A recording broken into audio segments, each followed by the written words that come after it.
dear representatives of the Jarl Hjalmarsson Foundation, dear President of Området Christian Viskovski, dear members and colleagues from the Youth Forces Union of Området, dear guests, it is a great honor and a privilege to speak to you as the President of the Youth Forces Union of Området.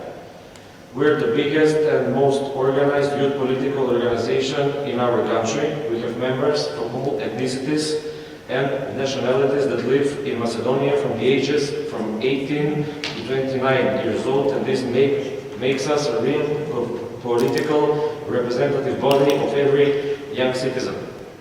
Democracy, inclusion, and social justice stand at the core of the principles that guide me in my life and political career. As a president of the Union, one of my priorities is confronting the many challenges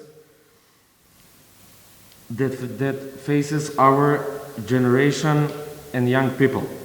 We must not shy away from the challenges, and I strongly believe that changes must and will come in our country, but only if we tackle them head on, so that Macedonia may prosper. As a youth organization, we strongly believe in our European path, and we all share European values.